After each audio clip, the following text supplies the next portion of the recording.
dans ce soir. Le Seigneur veut entendre l'expression d'un cœur. Le Seigneur veut entendre l'expression d'un cœur en ce soir. Le Seigneur veut apprendre, veut te connaître davantage. Le Seigneur veut te rencontrer. Le Seigneur veut te rencontrer. Je ne pense pas que ce culte soit un culte normal, mais je crois au fond de moi que chaque culte est particulier. Que chaque culte est particulier. Même si on a eu assisté à aucun culte le matin, je crois que le Seigneur peut encore faire maintenant. Le Seigneur peut encore agir en ce soir parce qu'il est Dieu, parce qu'il est Dieu, parce qu'il est Dieu. Bénis le nom du Seigneur.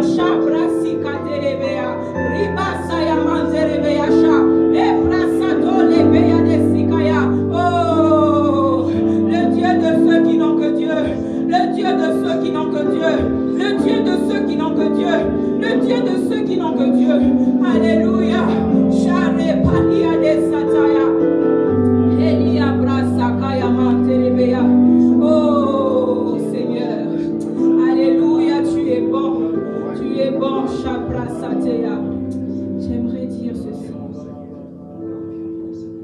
Moi je n'ai que Jésus. Si tu me l'enlèves, je n'aurai plus rien. La la la la la la.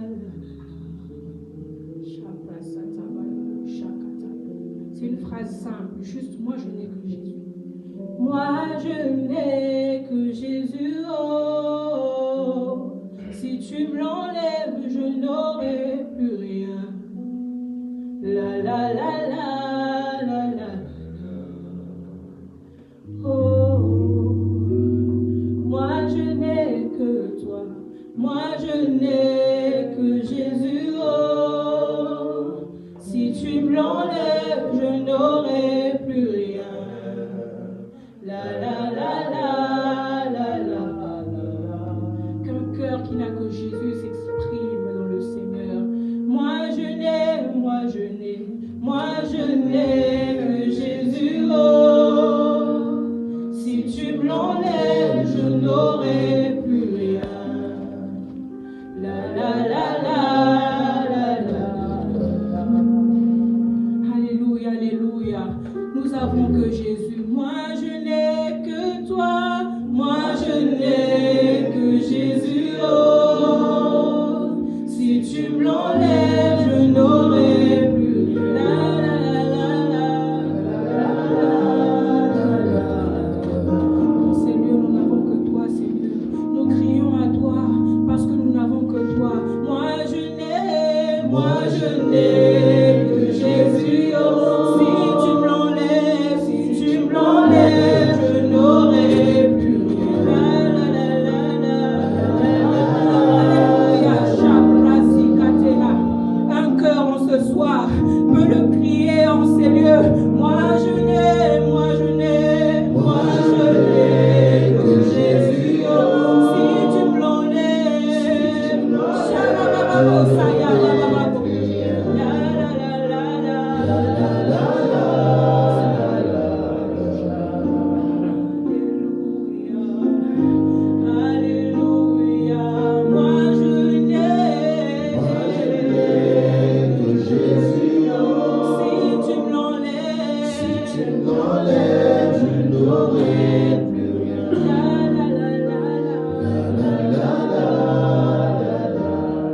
est-ce qu'un cœur peut adorer le Seigneur? Ouvre-toi dans l'atmosphère du Seigneur. Moi je n'ai que Jésus. Oh, si tu me l'enlèves, je n'aurai plus rien. La la la la la. Le Seigneur est en ces lieux. Il est là, il est là, il est là. Moi je n'ai que Jésus. Oh, si tu me l'enlèves,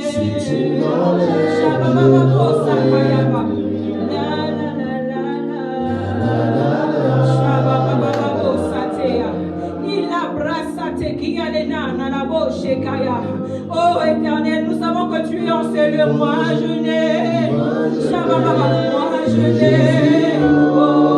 moi je n'ai.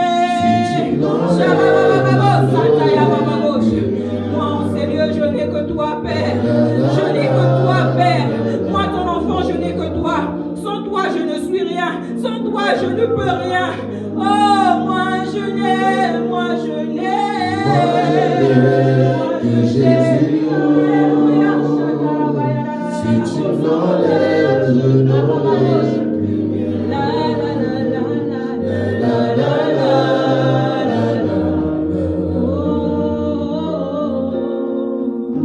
Moi je n'ai, moi je n'ai, moi je n'ai. Moi je n'ai que Jésus, Si tu me l'enlèves, si tu m'enlèves,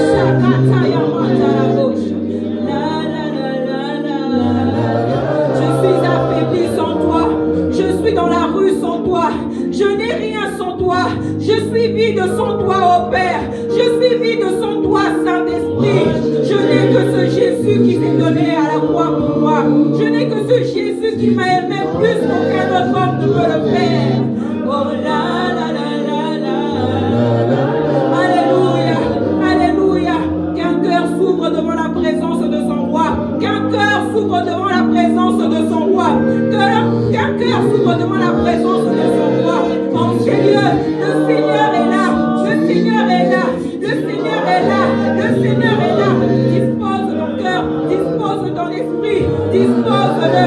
Dispose-le. Dispose-le. Shakayama Telebea.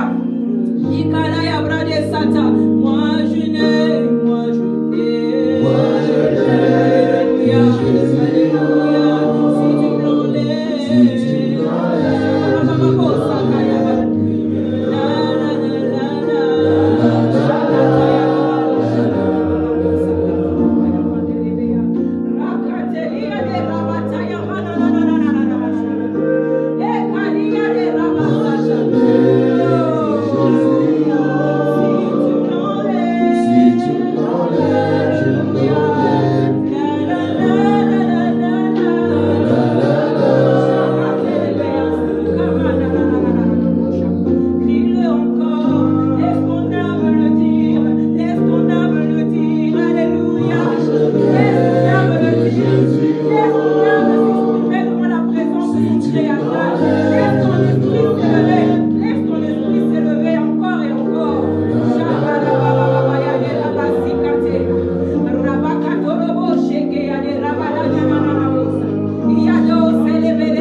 si tu m'enlèves,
En En ces lieux, Dieu est là.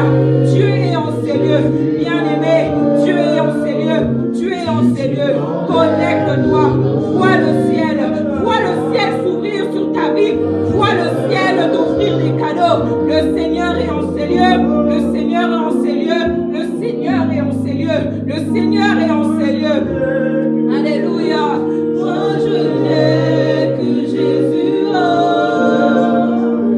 Si tu m'enlèves, je n'aurai plus rien. Le Seigneur est là. Oh bien-aimé, monte ton langue, monte ton esprit.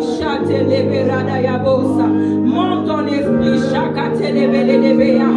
Monte ton esprit. Monte ton esprit. Monte ton esprit.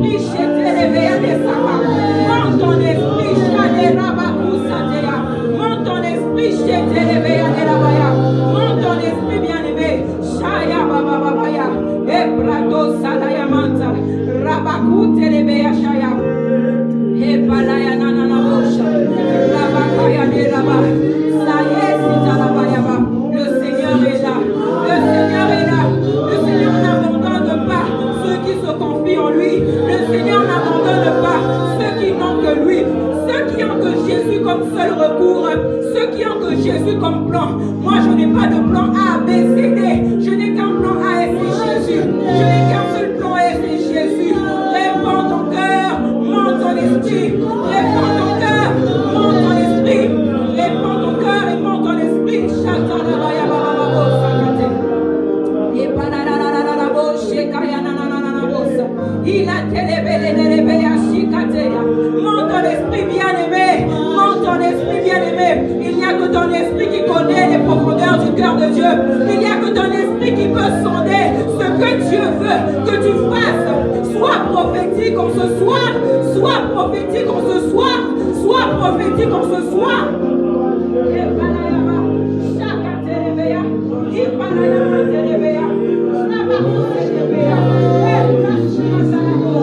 Oh, un acte prophétique. Un acte prophétique. Un acte prophétique. En ce soir, Dieu veut que tu poses un acte prophétique. Je ne sais pas ce que c'est, mais il faut le poser en ce soir. Le Seigneur attend que tu agisses prophétiquement. Le Seigneur attend que tu agisses prophétiquement. Le Seigneur attend que tu agisses prophétiquement. Bien-aimé, ne rate pas cette occasion. Ne rate pas cette occasion. Ne rate pas cette occasion. Ne rate pas cette occasion. Ne rate pas cette occasion. Oh, Père, Père, Père. Père, Père, Père, Père. Père, Père, Père, Père. Abba, Abba, Abba, Abba. Abba, Abba, Abba, Abba. Abba, Abba, Abba. Shekatu salamanta. Ekaterebea sikava. Ebrasuterebea. Bien-aimé, j'insiste, sois prophétique en ce soir. Sois prophétique en ce soir. Oh, sois prophétique en ce soir. Le Seigneur te montre ce qu'il faut faire. Le Seigneur te dicte ce qu'il faut faire. Le Seigneur te dicte ce qu'il faut faire. Shabababo satana. L'esprit est libre. L'esprit est libre. L'esprit est libre. Shakatarabaya de Rababo sakate. Imanana mamamamamo shekedea. Ibrasu balabaya la bosha. Ebrasikaterebeya saya. Ebrado shakataya. Ebrasata la bosha. L'Esprit de Dieu est en ces lieux. L'Esprit de Dieu est en ces lieux. L'Esprit de Dieu est en ces lieux. Prends conscience. Prends pleinement conscience de son esprit. Prends pleinement conscience de son esprit. Prends pleinement conscience de son esprit. Prends pleinement conscience de son esprit.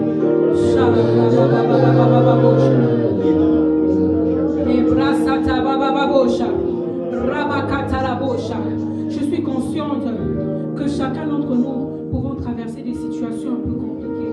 Il y a des moments, pendant que je suis dans mes instants de prière, je ne sais même plus quoi dire sur moi. Je ne sais même pas comment prier.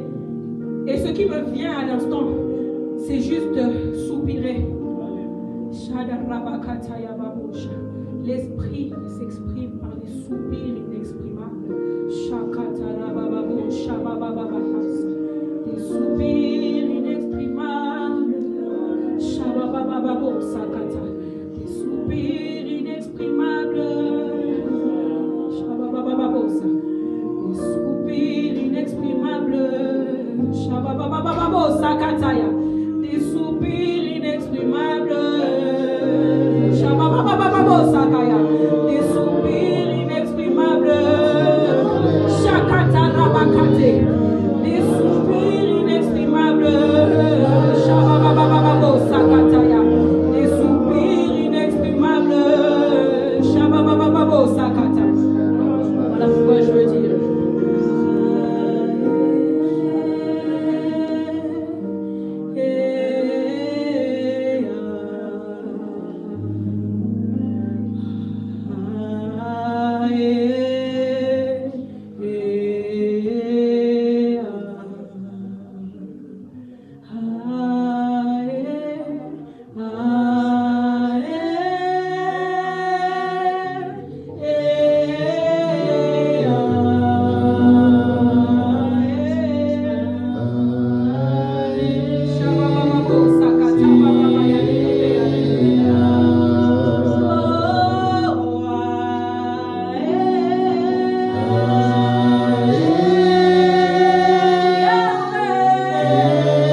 que tu ne ressortes pas de ces lieux tels que tu étais venu.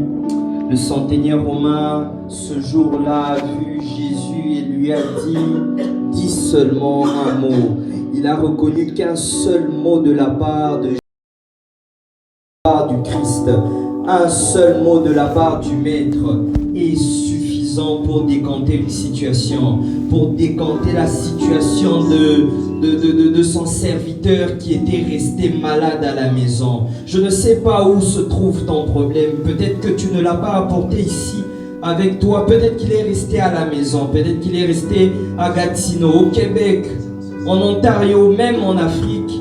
Mais je crois ce soir que nous avons en ce lieu le Dieu qui peut dire un seul mot de sa part est suffisant pour aller atteindre même le problème qui n'était pas en présentiel. Je ne sais pas où se trouve ton problème, mais je suis rassuré d'une chose, c'est que lorsqu'il dit seulement un mot, lorsqu'il parle seulement, sa parole est suffisamment suffisante pour décanter une situation.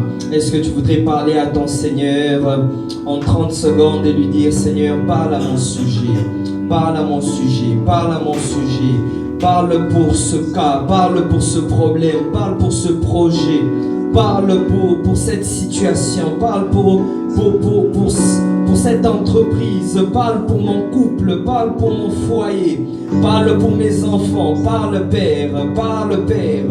Dis seulement un mot et la chose arrivera. Dis seulement un mot et la chose s'exécutera. La Bible dit dans Genèse chapitre 1er qu'au commencement la terre était informe et vide. Les ténèbres recouvraient la surface de l'abîme. Mais la Bible dit que face à ce chaos, face à ce tohu-bohu, l'Éternel Dieu dit seulement un mot. Je crois que ce soir, le Seigneur est capable de libérer juste une parole, de libérer juste un mot pour cette situation-là. Et plus jamais, tu ne sauras encore la revivre. Nous avons en ce lieu le Dieu qui dit un mot et la chose existe. Il ordonne et elle apparaît comme si elle existait auparavant. La Bible dit que même quand il y avait les ténèbres, l'Éternel Dieu dit que la lumière qui n'avait jamais existé, il dit que la lumière soit et la lumière fut. Je crois en ce lieu que l'Éternel est capable de parler à une situation. Et même ce qui n'avait jamais existé auparavant peut exister maintenant même. La Bible dit que les disciples se retrouvent dans une barque agitée. Mais lorsque Jésus se réveille, lorsqu'ils intercèdent afin que le Maître se réveille, il dit seulement un mot et la tempête se calme. Peu importe la tempête qui s'était déjà levée dans ta vie, un seul mot de la part de Jésus, un seul mot de sa part peut calmer une tempête, peut calmer la barque qui est agitée, peut calmer ta vie qui est agitée, peut calmer tes finances qui sont agitées, peut calmer ton foyer qui est agité, peut calmer ton entreprise, ton travail qui est sur le point de sombrer. Un seul mot de sa part suffit, un seul mot de sa part suffit. Père, Père, Père, nous te prions ce soir que tu parles à ton peuple, que tu parles comme tu n'as jamais parlé auparavant, afin que nous puissions t'écouter. David a dit, Seigneur, tu as parlé une fois, mais 2 fois j'ai entendu. Seigneur, nous prions ce soir que quelqu'un t'entende différemment, que quelqu'un t'entende 2 fois. La Bible dit, c'est poussé par l'Esprit qu'ils ont parlé de ta part. Je te prie, Seigneur, que tu me pousses ce soir afin de parler de ta part. Au nom puissant de Jésus, nous avons ainsi prié, nous disons Amen, Amen, Amen. Amen, Amen. Amen, Amen. Amen, Amen. Que Dieu nous bénisse abondamment. Est-ce que nous sommes contents d'être dans la présence du Seigneur? Amen. Si tu es content d'être présent dans la présence du Seigneur, peux-tu acclamer, joindre tes 2 mains ensemble et faire beaucoup de bruit. Je pensais qu'il y avait quelqu'un qui était très content de ça. Amen. Gloire au Seigneur, gloire au Seigneur. Alors, shalom, shalom. Je nous salue tous dans le nom puissant de Jésus-Christ. Bonsoir et bienvenue dans la présence glorieuse de notre Seigneur. Alors, nous voulons aussi également saluer ceux qui nous suivent depuis notre chaîne YouTube. Recevez nos chaleureuses salutations. Et ce soir, grande est ma joie de repartager avec nous la parole de Dieu. Et je rends grâce à Dieu pour cette opportunité d'ouvrir son saint livre avec nous. Et en rendant grâce à Dieu, je voudrais prendre un moment pour honorer nos pasteurs visionnaires, les pasteurs Gauthier, la pasteur Micha. Est-ce que nous pouvons m'aider à bénir le Seigneur pour leur vie? Amen. Ensuite, je tiens à rendre grâce à Dieu pour les bergers de cette église. Je vois là le pasteur Esdras ici présent. Est-ce qu'on peut m'aider à bénir le Seigneur pour le pasteur Esdras, la prophétesse Aline qui nous suit certainement depuis sa demeure? Est-ce que nous pouvons aussi quand même bénir le Seigneur pour sa vie? Mais aussi, je bénis le Seigneur pour tous les ouvriers, toutes les ouvrières de l'église, pour le travail que nous abattons sans relâche jour après jour. Je rends grâce à Dieu pour vos vies. Est-ce que vous pouvez acclamer pour vous de partout où vous êtes? Et enfin, je voudrais que tu acclames pour toi-même si tu es présent en ces lieux. Est-ce que tu peux acclamer pour toi-même? Je voudrais honorer aussi la présence du pasteur Enoch Kilodi, pasteur de notre église, de l'église mère Cité d'adoration qui est là présent. Est-ce qu'on peut m'aider à honorer le général?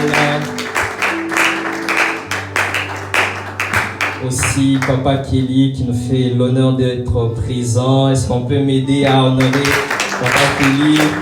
Si tu es à côté de lui, dis-lui, il nous a manqué.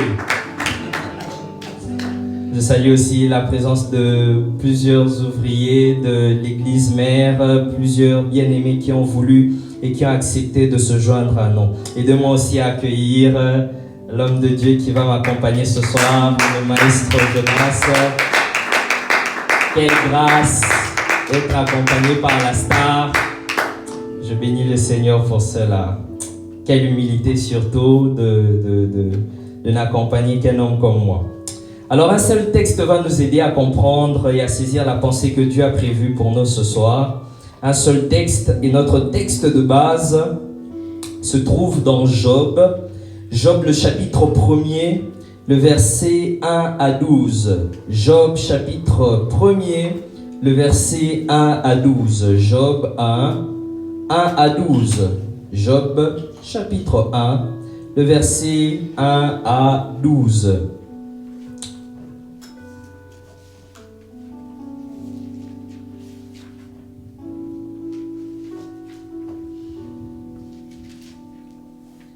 Si vous y êtes avec moi, nous pouvons commencer.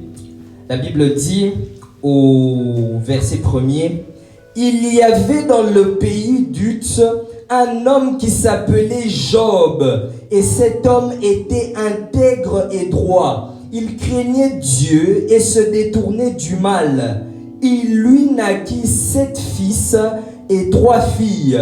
Il possédait 7000 brebis, 3000 chameaux, 500 paires de bœufs, 500 ânesses et un très grand nombre de serviteurs. Et cet homme était le plus considérable de tous les fils de l'Orient. Ses fils allaient les uns chez les autres et donnaient tour à tour un festin. Et ils invitaient leurs 3 sœurs à manger et à boire avec eux. Et quand les jours de festin étaient passés, Job appelait et sanctifiait ses fils. Puis il se levait de bon matin et offrait pour chacun d'eux un holocauste. Car Job disait, peut-être mes fils ont-ils péché et ont-ils offensé Dieu dans leur cœur? C'est ainsi que Job avait coutume d'agir. Or, les fils de Dieu vinrent un jour se présenter devant l'Éternel. Et Satan, qui lui aussi est un fils de Dieu, vint aussi au milieu d'eux. L'Éternel dit à Satan, « D'où viens-tu » Et Satan répondit de parcourir la terre et de m'y promener. Le verset 8, l'Éternel dit à Satan, as-tu remarqué mon serviteur Job? Il n'y a personne comme lui sur la terre. Cet homme est intègre et droit, craignant Dieu et se détournant du mal. Et Satan répondit à l'Éternel, est-ce d'une manière désintéressée que Job craint Dieu? Ne l'as-tu pas protégé, lui, sa maison et tout ce qui est à lui? Tu as béni l'œuvre de ses mains et ses troupeaux couvrent le pays. Mais étends ta main, touche à tout ce qui lui appartient et je suis sûr qu'il te maudit en face. L'Éternel dit à Satan, voici tout ce qui lui appartient, je te le livre. Seulement, ne porte pas la main sur lui. Et Satan se retira de devant la face de l'Éternel. Que Dieu bénisse sa parole. Nous pouvons nous rasseoir.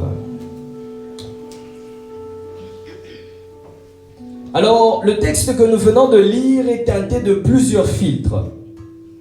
On nous présente comme filtre que dans le pays des Uts, un homme s'appelle Job.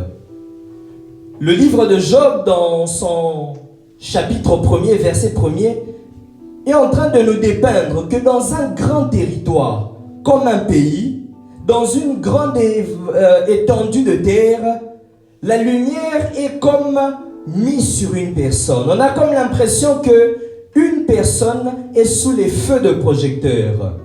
Et Uts signifie boisé, infertile. Job, quant à lui, signifie celui qui est haï, celui qui est ennemi, celui qui est persécuté. Certains théologiens penseraient même que le nom de Job n'est pas véritablement son vrai nom, mais plutôt un nom qui lui a été donné de par la situation, le malheur que nous connaissons qu'il a vécu. D'autres même iraient plus loin en disant que c'est ses compatriotes qui, le dédaignant, lui ont donné le nom de Job. Qu'à cela ne tienne, la partie B du verset 1er nous explique que Job était un homme intègre, droit, craignant Dieu et se détournant du mal. 4 caractéristiques qui dépeignent un seul homme. Mais je me pose une question. Dans un pays qui a plusieurs habitants, potentiellement, un seul homme est sous le feu de projecteur. Un seul homme attire l'attention de Dieu à cause de sa nature, à cause de son caractère. On a l'impression que dans le pays de Uts, dans le pays où Job habite, il y a une forme de normalité qui règne et Job maintenant est l'exception de cette norme. Job est l'exception même face à la règle. Le texte de Job 1.1 nous présente comme si le pays de Uts est un pays rempli des hommes corrompus, des hommes mauvais, des hommes qui ne craignent pas Dieu, des hommes qui font du mal. Mais que Job maintenant est l'exception à cette règle-là. C'est peut-être pour ça qu'il porte le nom de Job justement parce que les gens trouvent que Job est différent d'eux. C'est pourquoi ils le haïssent. Les gens trouvent que Job est tout à fait exceptionnel, tout à fait bizarre. Un peu comme ce fut le cas de Joseph. Joseph est aimé de son père, mais ses frères trouvent que Joseph est bizarre parce que Joseph est un songeur, parce que Joseph a des rêves que eux n'ont pas. Parce que si tout le monde était comme Job justement, je pense que Job ne serait pas remarquable. Je pense que c'est tout le pays qu'on aurait à la place de Job. Je pense que le livre de Job n'existerait pas parce qu'on parlerait du pays de Uts. Mais si on met un accent, si on met l'emphase sur Job, c'est parce que Job est l'exception qui confirme une règle. La lumière mise sur sa nature prouve à suffisance que Job était une perle rare. Lorsque l'Éternel regarde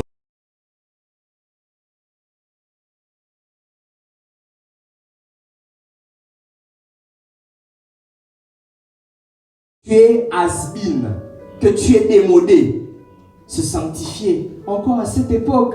Se conserver pur pour Dieu, encore à cette époque. On trouve que tu es bizarre.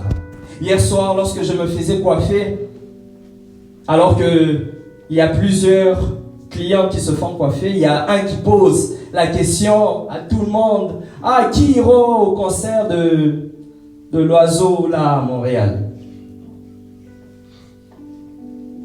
Alors, il se tourne vers moi et il me dit: ah, est-ce que tu iras au concert? Et je lui dis: ah non, malheureusement, moi je n'y vais pas à ce genre de concert-là. J'ai pu lire la déception d'une personne. Quelqu'un se dit: comment? C'est après tout, c'est l'oiseau. Donc, comment tu peux manquer à ce concert-là? Mais aussi, bien aimé, je voudrais dire à quelqu'un que ton caractère te démarquera. Ta nature te démarquera. Ta personnalité te démarquera.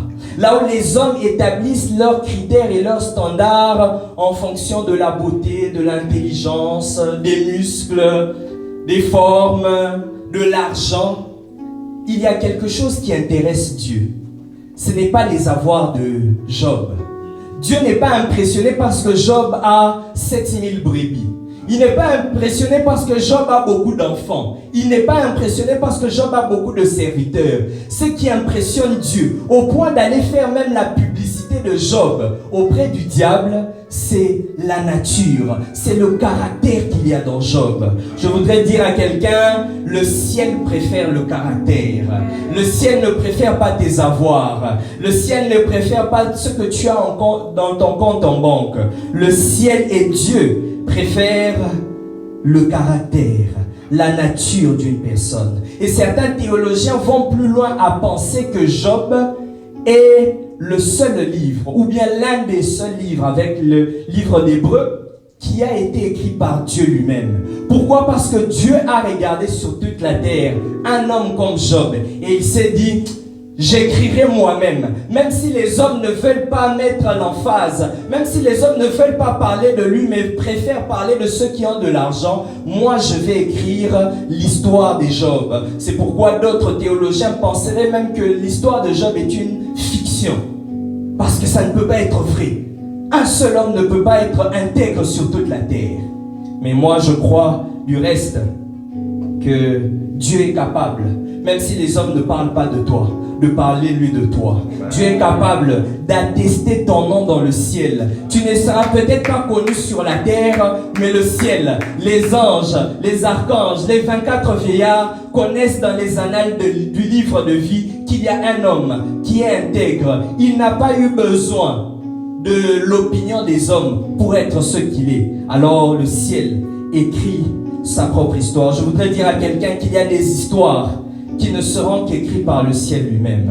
Il est possible que de tout ton vivant, que tu ne fasses pas la une des journaux. Mais je crois que dans le journal céleste, il y aura de ces noms-là qui ne seront peut-être pas connus sur la terre, mais qui seront connus seuls du ciel.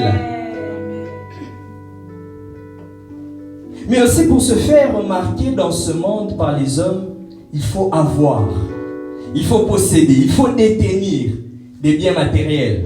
On les appelle influenceurs parce qu'ils ont de l'argent. On les appelle influenceurs parce qu'ils roulent carrosse. On les appelle influenceurs parce qu'ils sont toujours entre deux avions.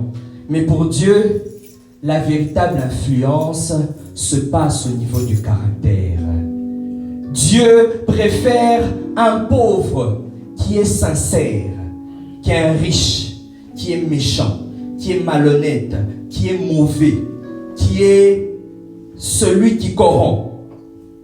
C'est pourquoi dans Matthieu chapitre 2, le verset 2 à 3, un texte que j'aime beaucoup, la Bible dit: Jésus étant né à Bethléem en Judée, au temps du roi Hérode, voici des mages viennent d'Orient à Jérusalem. Pour qui? Il pose la question: où est le roi des Juifs qui vient de naître? Car nous avons vu son étoile en Orient et nous sommes venus pour l'adorer. Le roi Hérode ayant appris cela fut troublé et tout Jérusalem avec lui. à l'époque de la naissance de Jésus, il y a déjà un roi qui est en place. Son nom c'est Hérode. Mais alors que le roi Hérode règne dans son royaume, un autre roi vient naître dans ce même royaume-là. Il s'avère maintenant qu'il existe deux rois dans un même pays. Le premier roi est dans le confort de son palais, tandis que le second, lui, est dans l'incommodité d'une étable. Le premier roi a des gardes, a des serviteurs autour de lui, tandis que l'autre n'a que des brebis, des chèvres, des animaux de la basse-cour qui sont ses compagnons. Le premier roi est assis sur son trône, tandis que le second, lui, dort dans une mangeoire. L'un a la royauté, l'autre est roi. Mais pour qui viennent finalement les mages? Les mages viennent pour celui qui a la royauté ou bien pour celui qui est roi?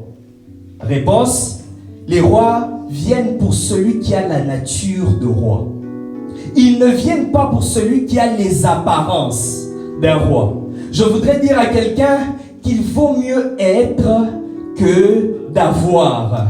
Les mages viendront chez celui qui est roi, pas celui qui a les apparences d'un roi. Les mages apporteront l'or, l'encens et la myrrhe dans une étable et non dans un palais. Les mages comprennent qu'on peut être dans le palais royal, on peut s'asseoir même sur le trône, mais ne pas être roi. Parce que le roi, justement, ils vont le chercher dans une étable. Ainsi, je voudrais dire à quelqu'un que cela ne dépend pas du lieu où tu es. Amen. Cela ne dépend pas du lieu où tu te retrouves. Cela dépend de qui tu es réellement. Cela ne dépend pas de ce que tu as dans les poches. Cela ne dépend pas de ce que tu as dans ton compte en banque. Cela dépend de qui tu es réellement. Posez la question à Joseph, il vous dira, il était dans la chambre de la maison de son père, mais pour autant, le soleil, la lune, les étoiles venaient dans son rêve et se prosternaient devant lui. Je voudrais dire à quelqu'un, à une personne ce soir, que c'est l'être qui donne la voir. C'est ce que tu es qui amène vers toi ce que tu dois avoir. Est-ce que quelqu'un me comprend? C'est parce qu'il est président de la République qu'il a 10 voitures qui l'escortent.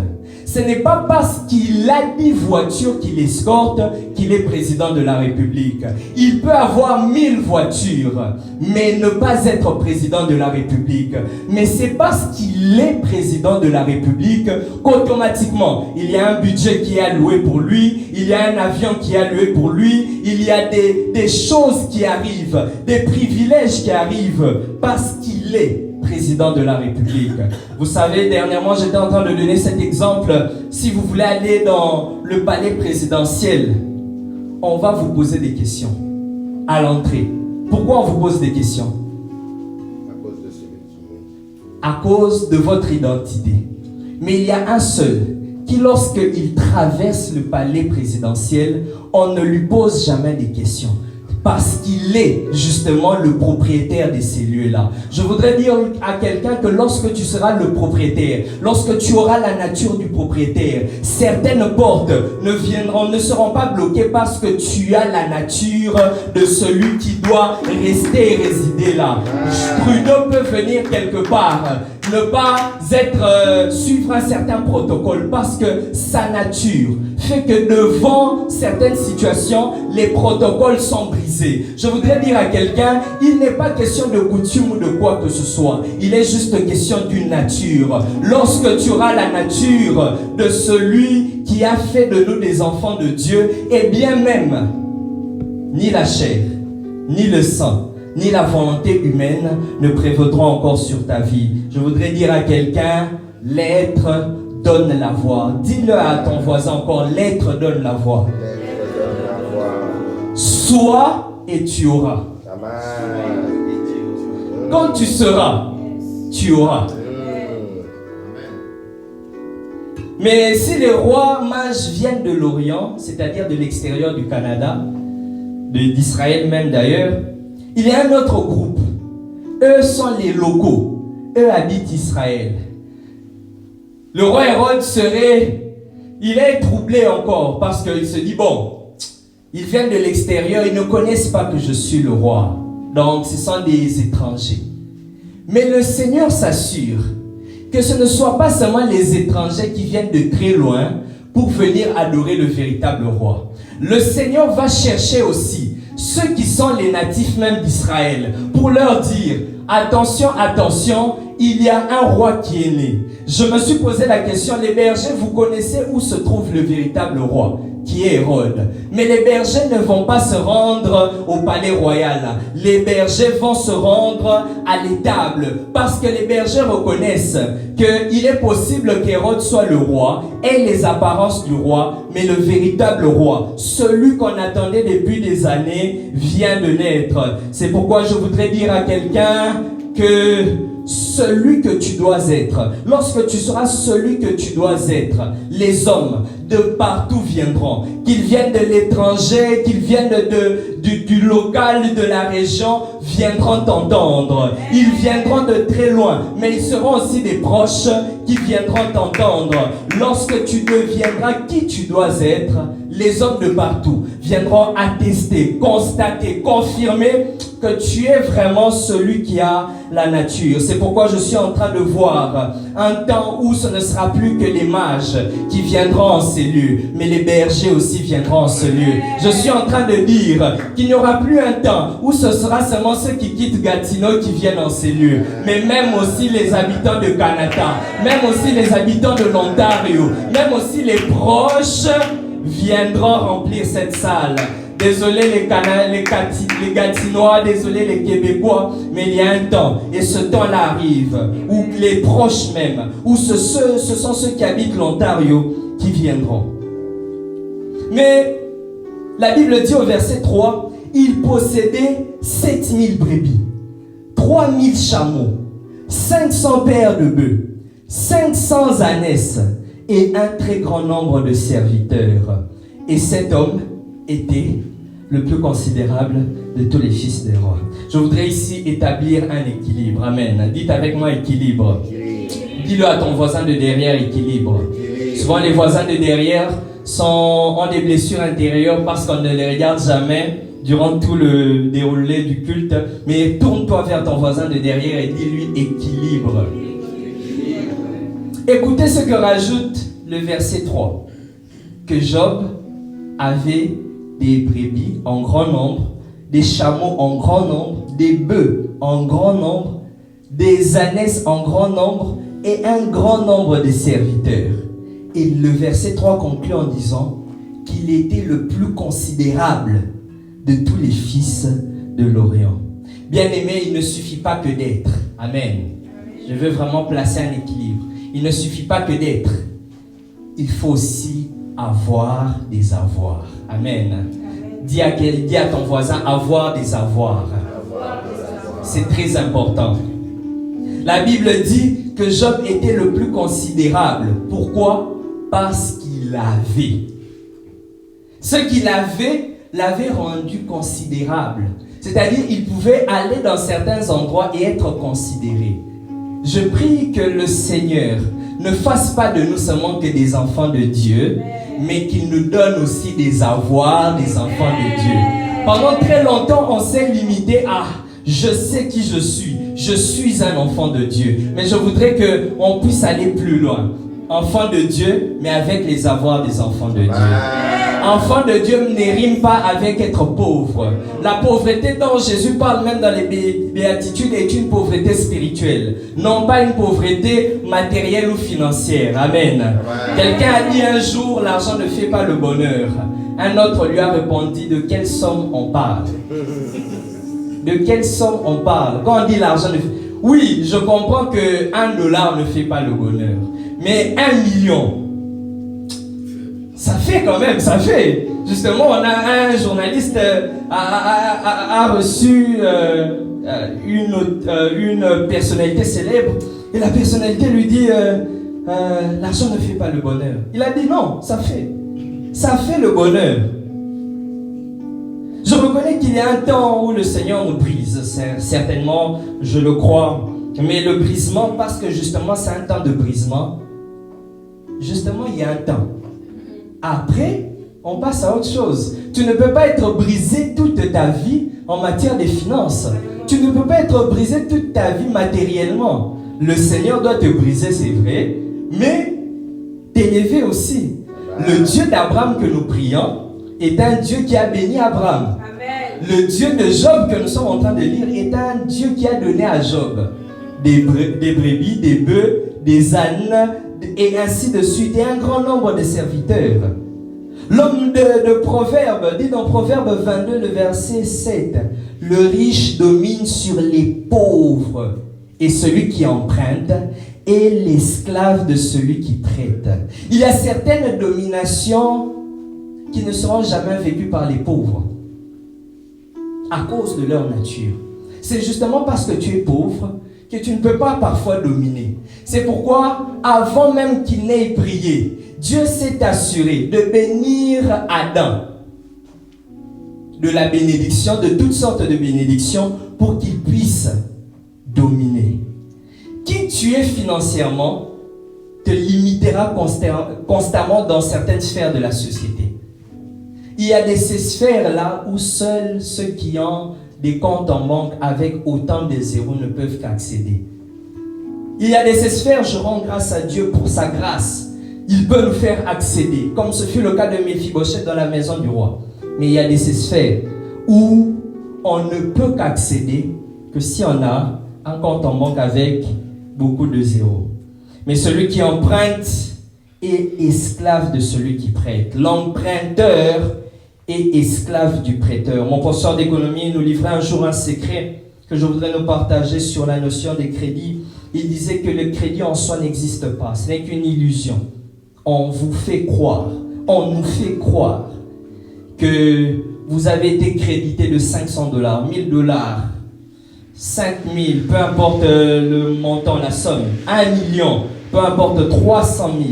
Parce qu'en soi, on ne peut pas fabriquer autant d'argent. La banque sait et reconnaît que je ne peux pas fabriquer autant de liquidité. Alors, je la crée virtuellement. Je te fais croire que tu as autant dans ton compte. Et lorsque commencent les échéances de versement, je détruis ce que je t'ai fait croire et moi, je ne bénéficie que des intérêts. Parce qu'en réalité, tu ne peux pas prouver que tu as $5000. Justement, lorsque tu veux faire un retrait de ta carte, qu'est-ce que les banquiers disent? Que c'est strictement déconseillé parce que ça diminue le crédit, ça diminue même. C'est une avance sur prêt. Et parce qu'il a le pouvoir de créer, il a le pouvoir aussi de détruire. Il est vrai que nous sommes dans une société qui est capitaliste, basée sur la consommation du crédit. Et je n'ai rien contre cela, mais je crois que le Dieu qui bénit est capable de bénir sans crédit. Amen. Le Dieu qui a béni Abraham n'avait pas dit à Abraham, va prendre un emprunt bancaire. Le Dieu qui a béni Salomon et qui a fait de lui l'homme le plus riche de son époque ne lui avait pas dit, va prendre un crédit immobilier. Encore une fois, je n'ai rien contre cela, mais je crois en un Dieu qui bénit sans le crédit. Amen. Parce que Dieu n'est pas incapable pour pouvoir bénir sans t'attacher à quelqu'un, sans t'attacher à une banque.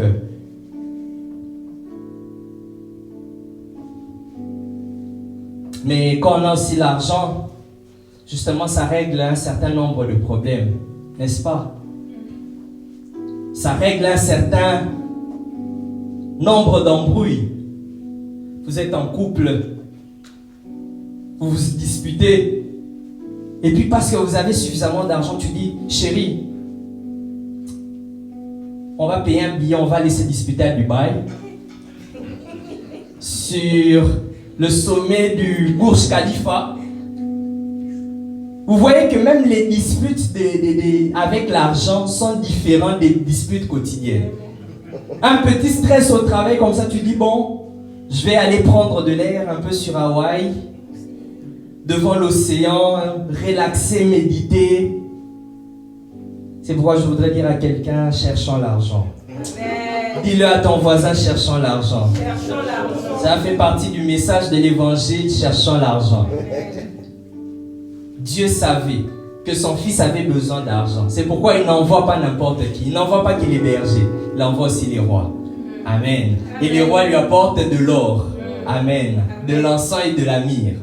L'or, c'était de l'or. Ce n'était pas un agneau qu'on venait sacrifier, c'était de l'or. Donc, qui dit or, dit qu'à un certain stade de sa vie, Jésus n'avait pas de problème sur ce qui est du manger, du boire, parce qu'il avait été approvisionné. Amen.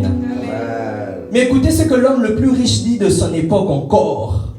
Dans Ecclésiaste 9, le verset 16, il dit « Et je dis, la sagesse vaut mieux que la force. » Très bien, je suis d'accord avec toi. Mais écoutez ce que Salomon, l'homme le plus riche, le Bill Gates de son époque, l'Elon Musk de son époque, le Mark Zuckerberg de son époque dit « Cependant, la sagesse du pauvre est méprisée et ses paroles ne sont pas écoutées. » La sagesse de qui? Du pauvre. Et quoi? Méprisée. Ses paroles ne sont pas quoi? Écoutées. Lorsqu'un pauvre qui est sage parle, on dit qu'il fait du bruit. Mais au contraire, lorsqu'un riche qui est sage parle, on veut écouter. Qu'est-ce qu'il a dit? On emprunte même ses dires pour dire un jour Mark Zuckerberg a dit, un jour Elon Musk a dit, un jour Salomon même justement a dit. Mais jamais je dirais Mbongo Passi a dit un jour. Vous ne le connaissez même pas. Mais il suffit que je dise que cet homme riche-là a parlé. On dit du pauvre qu'il a commis des erreurs. Des erreurs. Tandis que le riche, il s'est trompé. Donc, on établit une forme de nuance. Quand tu es sage mais pauvre, c'est toi qu'on enverra. Lorsqu'il y aura réunion des familles, on enverra, va acheter les sucrés pour les invités. Pourtant, tu es le plus âgé. Mais parce que tu es pauvre, on n'a que faire de ta richesse, de ta sagesse. Quand tu es pauvre, même ta femme, on lui donnera des tâches propres à la femme du pauvre. On dira, va piler les feuilles de manioc. Tandis que la femme de celui qui est riche, on dira, pouvez-vous découper les salades?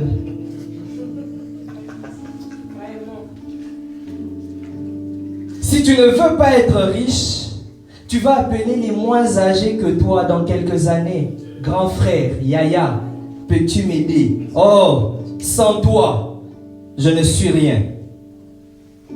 Si tu ne veux pas devenir riche,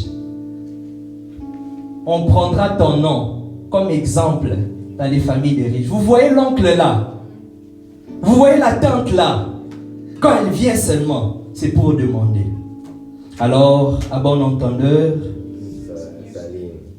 j'ai même entendu un bon entendeur, donc prenez un, laissez un.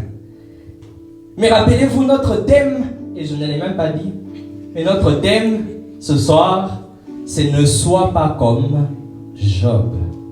Ne sois pas comme Job. C'est ici donc que commence mon message. Peux-tu m'aider à le dire à ton voisin? Ne sois pas comme Job. Ne sois pas comme Job.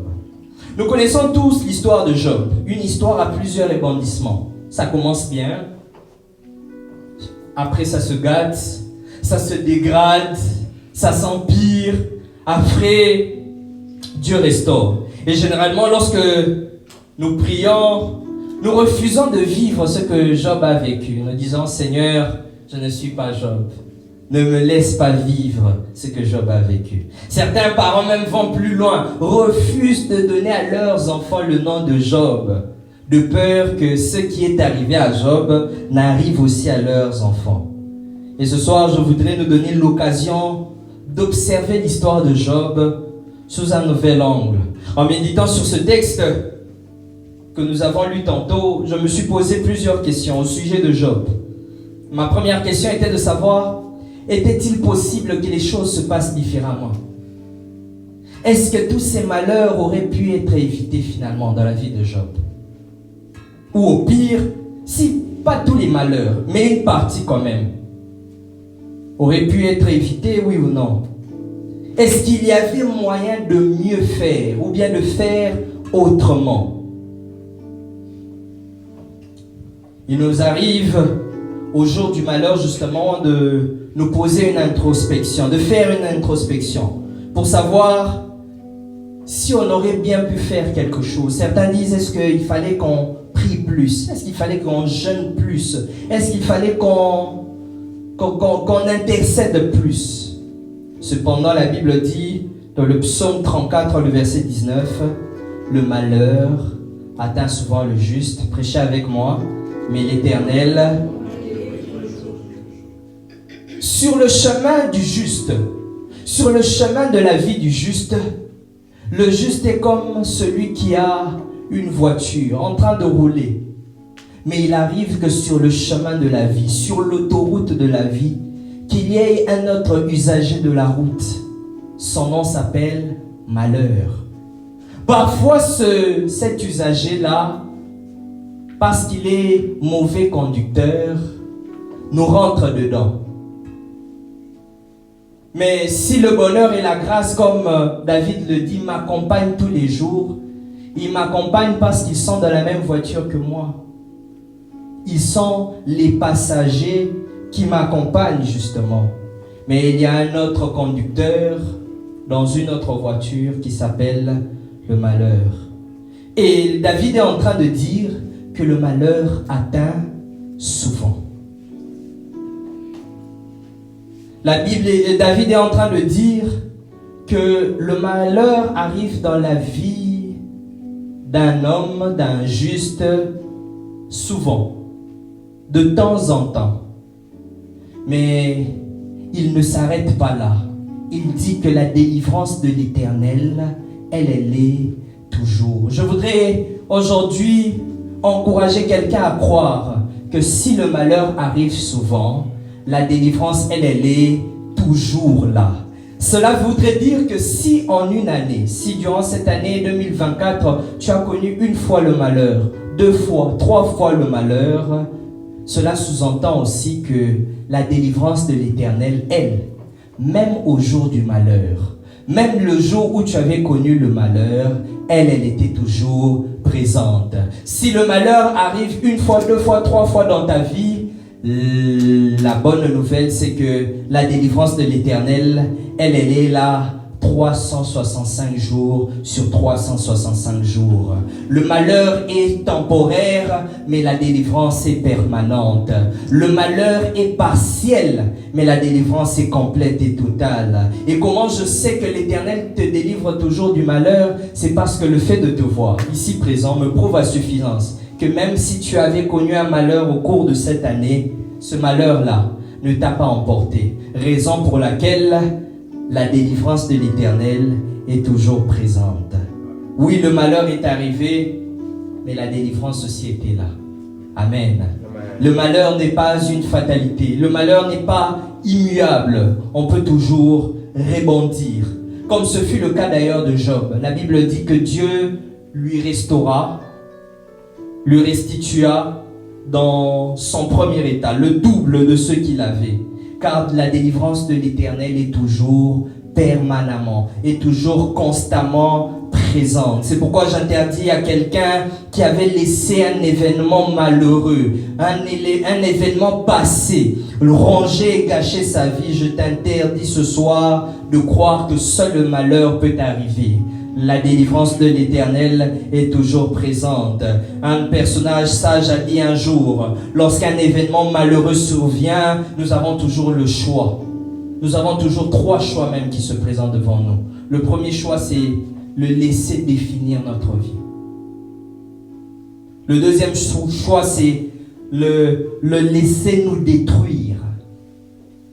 Mais le troisième choix, et le plus important, c'est s'en servir, merci, pour devenir plus fort, pour devenir meilleur. Ce soir, je n'aurai pas le temps peut-être de nous dire pourquoi il ne faut pas être Job, comme Job. Mais ce soir, je voudrais demander à quelqu'un, quel choix voudras-tu faire? Nous connaissons plusieurs personnes qui ont laissé un événement malheureux définir leur vie, détruire leur vie. D'autres qui ont laissé même un événement tragique les écraser, les engloutir, sombrer dans cela. Mais ce soir, veux-tu être rajouté à cette liste? Ou vas-tu faire le choix d'être plus fort, de rebondir sur ce qui est arrivé? Même si ça nous fait mal humainement parlant, c'est vrai que c'est dur, mais rebondir à cela. Je me suis toujours posé la question, quel était le nom de ces personnages dans la Bible qui étaient qualifiés, étiquetés par leurs circonstances? Vous avez une femme comme la femme à la perte de sang. La Bible dit qu'elle était femme à la perte de sang. La Bible l'appelle du nom de sa maladie. Pourquoi résumer sa vie du nom de sa maladie? La Bible parle d'une femme, c'était la veuve de Sarepta. Je me suis posé la question, était-ce la seule veuve de la ville de Sarepta? Pourquoi un épisode de sa vie? Pourquoi le décès de son mari doit conditionner le reste de sa vie? N'avait-elle pas droit peut-être à refaire sa vie? Mais la Bible l'appelle la veuve de Sarepta. La Bible parle d'un homme. Lui, c'était le paralytique de Bethesda. Pourtant, on nous présente qu'à la piscine de Bethesda, il y avait plusieurs qui étaient malades, plusieurs qui étaient infirmes. Mais un homme seulement a été défini de par son handicap, de par ce qui le maintenait à terre. Dans Luc 13 même, on nous parle de la femme au dos courbé dans la synagogue. Jésus dit d'elle qu'elle n'est pas seulement une femme qui a le dos courbé. Jésus l'appelle d'un nouveau nom. Elle aussi est une fille d'Abraham. Toutes ces personnes, pour la plupart, avaient été qualifiées, étiquetées par les hommes. C'est pourquoi je voudrais dire à une personne ce soir, peu importe l'étiquette qu'on te colle, peu importe le surnom même qu'on t'a donné, il n'en tient qu'à toi de décider qui tu veux être réellement. Je voudrais le répéter, peu importe l'étiquette qu'on t'a collée, peu importe le nom, le surnom même qu'on t'a attribué, il n'en tient qu'à toi de décider qui tu veux être réellement. Ne laissez aux hommes ni aux femmes le droit de pouvoir définir votre vie au sujet d'un événement qui s'est passé, au sujet d'une erreur, au sujet d'un échec, au sujet d'une faute du passé. Oui, c'est un événement qui est arrivé malheureusement, mais ce n'est pas un droit de vous qualifier. Vous avez peut-être perdu de l'argent un jour, mais vous n'êtes pas un perdant d'argent. Amen. Vous avez peut-être commis une erreur un jour, mais vous n'êtes pas une erreur. Vous avez peut-être connu des échecs dans le passé, mais vous n'êtes pas un échec. Vous n'êtes pas ce que les hommes disent de vous. Vous n'êtes pas ce que la société dit de vous. Vous n'êtes même pas ce que vous vous dites de vous-même lorsque c'est contraire à la volonté de Dieu. Vous n'êtes même pas ce que les parents ont dit de vous. Vous êtes qui? Vous êtes ce que Dieu dit de vous. Vous êtes le fruit de ses lèvres. C'est-à-dire lorsque Dieu parle au sujet de votre vie, vous êtes ce qui sort de sa bouche.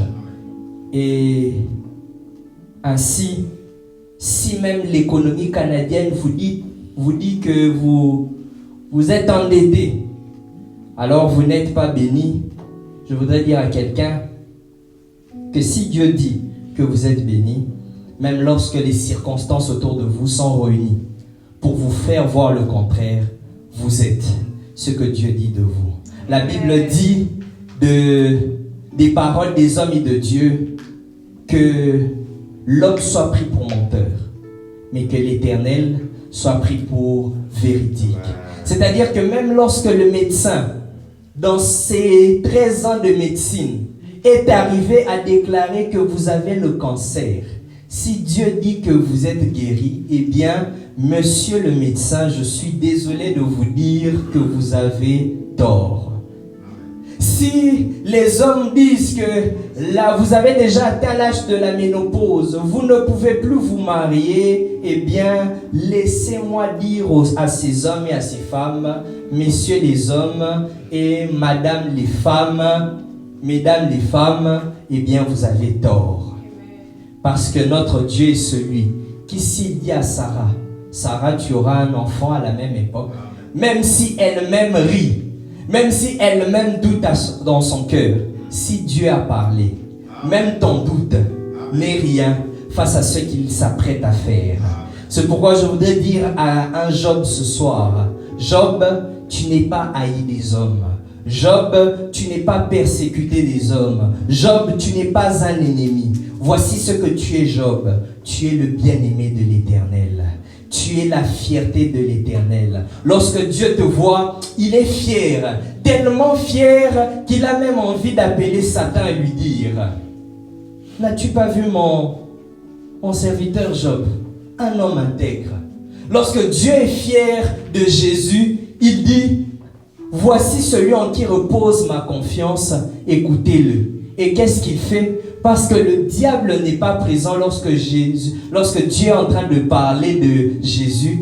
Il dit maintenant, ok, comme avec Job, je vais aller te présenter dans le désert un homme, le diable, un esprit, le diable, parce que lui aussi doit voir que tu es l'homme selon mon cœur. C'est pourquoi je voudrais dire à quelqu'un qui passe peut-être par une situation trouble, une situation difficile, il est possible que Dieu soit fier, tellement fier de toi, qu'il dit même au diable, Clara ne va pas baisser en foi. Il est possible que tu passes par une situation difficile et dire que Esdras ne va pas abandonner la pastorale. Esdras ne va pas abandonner le ministère. Mais le diable dit oui, c'est parce que tu l'as béni, tu lui as donné un travail, tu lui as donné, tu vas lui donner la résidence, tu vas lui donner tout le désir de son cœur. Mais Dieu sait que même si un événement arrive dans la vie d'Esdras, un événement arrive dans la vie de Jaël, il sait que les abobos ne seront pas ébranlés par cet événement-là.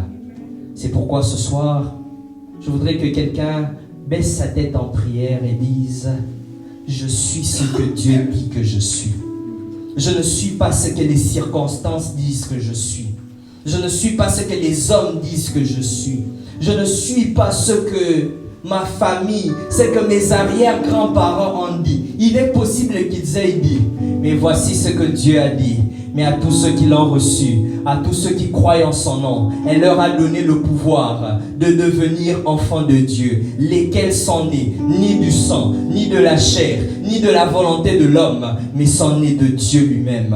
Voici la nouvelle identité que quelqu'un doit porter. Tu n'es pas que africain, tu n'es pas que noir, tu n'es pas que homme, tu n'es pas que femme, tu n'es pas que immigrant, tu n'es pas que résident permanent ou canadien. Tu es premièrement et avant tout un enfant de Dieu. Tu es premièrement et avant tout un enfant de Dieu. J'ai l'habitude de dire à mes parents, désolé papa François, désolé maman Sophie, mais avant d'être votre enfant, avant d'être votre fils, je suis d'abord enfant du Très-Haut.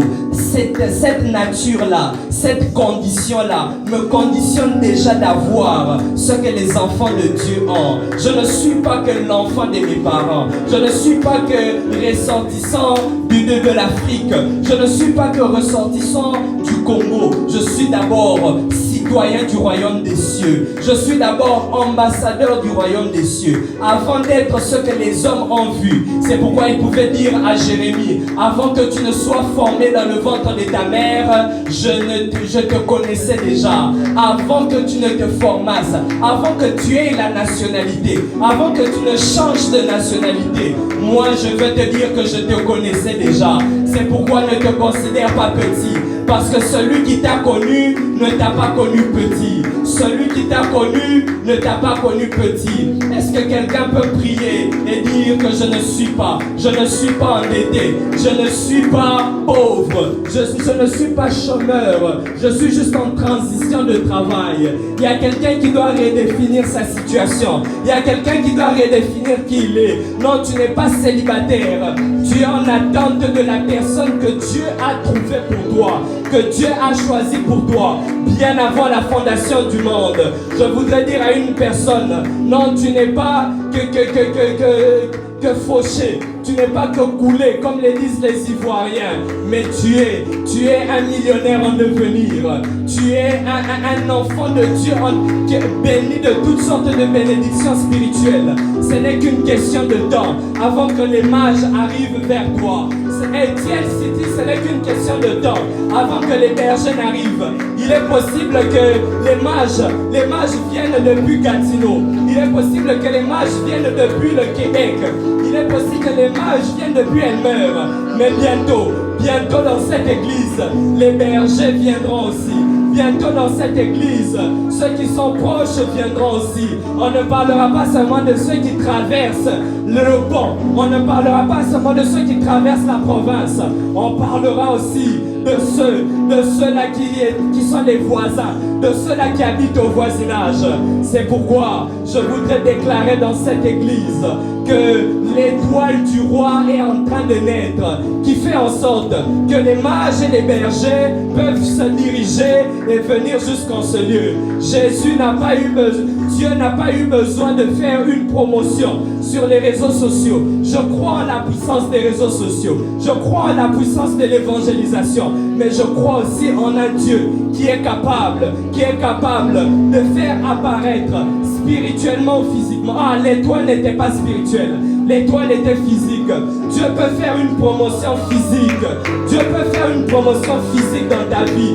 Tu n'as pas besoin de pouvoir signer dans certains clubs. Tu n'as pas besoin de signer dans certaines équipes, dans certains loges, dans certains coins occultes. Tu as juste besoin que le Seigneur fasse apparaître une étoile spirituelle ou physique dans ta vie, afin que les hommes t'admirent. J'aime ce qu'un homme de Dieu a dit un jour. La grâce, lorsqu'il y a la grâce quelque part, même là où, même si les hommes sont au loin, ils peuvent voir une lumière apparaître. Ah, c'est pourquoi le Dieu de la Pentecôte est capable de provoquer un bruit, pour que même là où les apôtres étaient cachés, même dans la chambre haute qui n'était pas la référence, il est capable de provoquer un bruit, afin que ceux qui étaient venus à Jérusalem pour adorer se tournent et se posent la question: d'où vient ce bruit? Je suis en train d'entendre dans mes oreilles un bruit sur ta vie, un bruit sur tes finances, un bruit sur cette église, un bruit dans tes entreprises, un bruit dans tes projets. Le Seigneur est en train d'occasionner un bruit qui fera en sorte que les hommes viennent vers toi, qui fera en sorte que les femmes viennent vers toi, qui fera en sorte qu'on puisse dire: on a envie de t'écouter encore, parle-nous encore, parle-nous encore. Je crois que cela est ton partage, je crois que cela est ton héritage, je crois que cela est ta portion.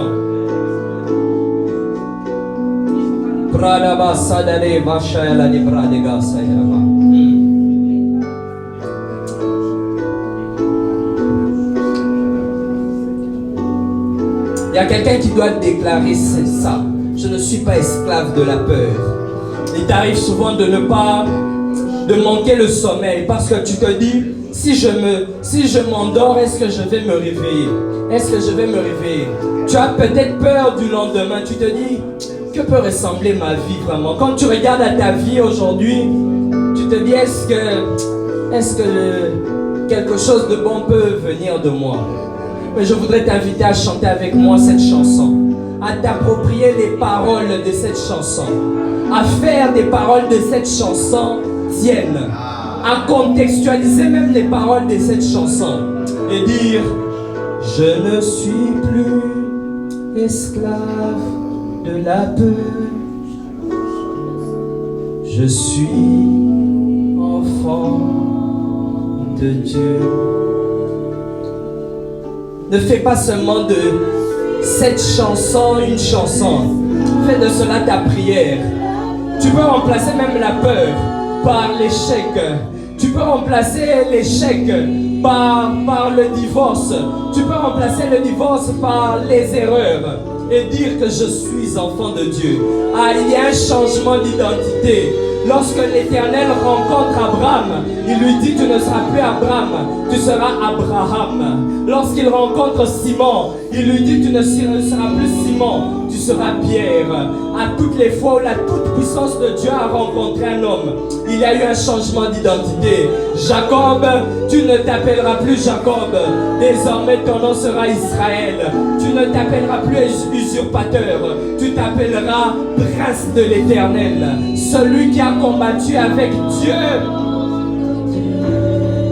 Est-ce que tu voudrais t'approprier cette chanson et dire: je ne suis plus esclave de la peur, je ne suis plus esclave de l'échec, la peur du lendemain, la peur des événements répétitifs, la peur des épisodes répétitifs, la peur de la mort, la peur du tourment, la peur de finir seul, la peur de finir seul, la peur d'être constamment célibataire, la peur de ne pas trouver le travail dans son domaine d'études, la peur de ne pas devenir ce que Dieu a dit que tu seras. Est-ce que tu voudrais le dire? Je ne suis plus esclave, je ne suis plus esclave. Voici ce qu'il a fait de moi. Il a fait de moi enfant de Dieu. Il m'a donné le pouvoir. Le pouvoir. Je voudrais dire à quelqu'un que tu n'as pas besoin d'être Superman. Tu es plus que Superman. Tu es plus que Batman. Tu es plus que Black Panther. Parce qu'il t'a donné le pouvoir. Le pouvoir de devenir enfant de Dieu. Mais il t'a aussi donné le pouvoir, la dunamis, sur toute forme d'autorité. Il a dit: voici, je vous ai donné le pouvoir sur les serpents et sur les scorpions et sur toute la puissance de l'ennemi. Il vous a donné le pouvoir. Il nous a donné le pouvoir. Mais il ne s'est pas assuré que de nous donner le pouvoir. Il est allé même vers nos adversaires. La Bible dit qu'il les a dépouillés. Il les a dépouillés et les a livrés publiquement en spectacle. Non seulement tu as le pouvoir, mais ton adversaire aussi est dépouillé. Non seulement tu as le pouvoir, mais ton adversaire aussi est dépouillé. Je voudrais dire à quelqu'un qui faisait des cauchemars, qui entendait des voix lui parler, qui entendait des voix lui dire que tu n'iras jamais loin. La Bible me renseigne que tu as reçu le pouvoir sur toute forme d'autorité. Mais non seulement tu as reçu ce pouvoir, les ennemis aussi, les principautés aussi ont été dépouillées. C'est pourquoi nous combattons dans la victoire. C'est pourquoi Paul peut dire: nous sommes plus que vainqueurs par celui qui nous a aimés. Pourquoi? Parce qu'il est parti. Il a vaincu et il a fait de sa victoire la nôtre. Un vainqueur, c'est celui qui a remporté un combat. Mais un plus que vainqueur, c'est celui qui n'a même pas combattu. C'est celui même qui n'a même pas compétit, mais qui a reçu la victoire. Est-ce qu'un victorieux, est-ce qu'un plus que vainqueur, est-ce qu'un enfant de Dieu peut le déclarer? Ah, il est de ces jours où on ne parle pas au diable, où on ne parle pas à Dieu, mais on se parle à soi-même. On se parle à soi-même.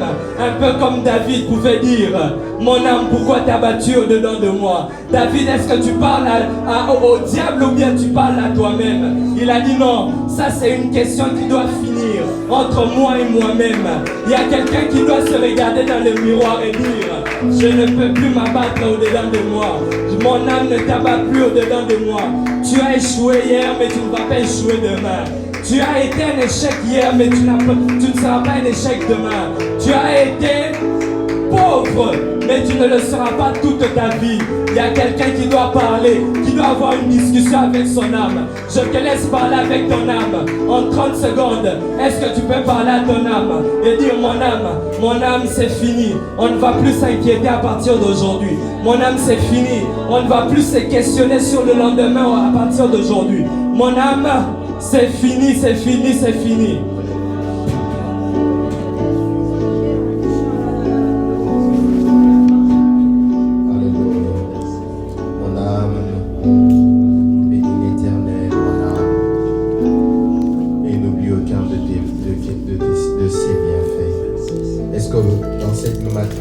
On peut tourner nos mains vers l'homme de Dieu afin de bénir l'homme de Dieu, afin de prier par rapport à ce bon message que nous venons de suivre.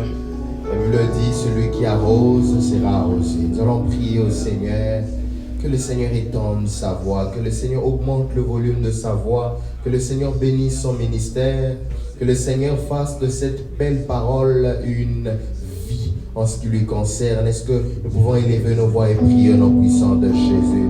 De même qu'il nous a prêché sur le fait de ne pas se limiter au caractère, mais aussi d'avoir. Père, nous voulons que ton serviteur ne manque de rien. Et nous voulons, Seigneur, que tu étendes, Yahweh, ses limites, que tu puisses augmenter le volume de sa voix, et que tu le oignes davantage afin que ton peuple soit béni, Seigneur. Et nous te prions, Jésus, de même qu'au ciel tu es fier de Job. Et lorsque tu regarderas ici sur terre, Père, que tu regardes à ton serviteur, et que tu regardes à sa vie et que tu regardes à tout ce qui le concerne, Seigneur. Merci de bénir son ministère. Et nous allons également prier pour les offrandes. Seigneur, nous venons auprès de toi te recommander toutes ces donations.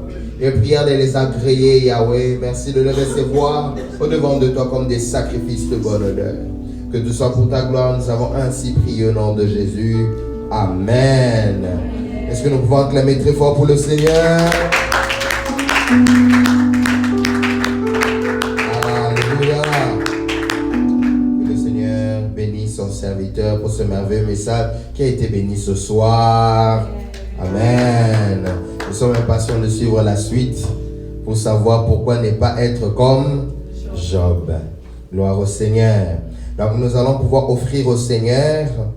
Donc nous offrons au Seigneur par transfert Interact et nous pouvons utiliser le courriel suivant: Tree of Life City Canada @gmail.com. Et si nous exigez une question, prière de mettre Alléluia et comme réponse Amen. Pour ceux qui veulent offrir par cash, vous pouvez vous avancer, il y a le panier devant, afin de pouvoir placer vos offrandes en cash. Pour ceux qui veulent le faire par Interact, prière de le faire pendant que je serai en train de poursuivre avec le communiqué. Donc nous rendons grâce à Dieu pour ses multiples bontés qui ne cessent de renouveler dans notre assemblée. Amen. Voilà, donc nous tenons à rappeler que déjà ce mercredi, nous clôturons avec ce merveilleux thème autour de ce thème, disons, intitulé « À la montagne de l'Éternel ». Donc ne manque pas ce mercredi de 19h, de 20h à 21h, 1 heure dans sa présence, 1 heure d'enseignement mais aussi de prière. Voilà, donc le programme de la semaine, chaque dimanche nous sommes là de 18h à 19h30 et chaque mercredi de 20h à 21h pour notre temps d'intercession. Voilà, à ce niveau du culte, nous aimerons recevoir les personnes qui sont là pour la toute première fois. Je vois qu'il n'en a pas. Nous allons nous lever pour clôturer ces instants.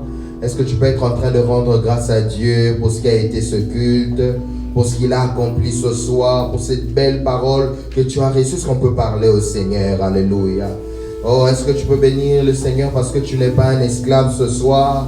Et puis je vais inviter l'homme de Dieu, le pasteur Enoch, pour la prière de clôture. Est-ce que tu peux être en train d'élever ta voix, de prier? Seigneur, je sors de ce lieu comme il y avait différent. Je sors de ce lieu avec un nouveau nom. Je ne sors pas de ce lieu comme étant cette femme, c'est comme étant cet homme qui se promène avec l'identité qui émane de ses problèmes, de ses difficultés. J'aimerais être un être différent, sortir de ces lieux.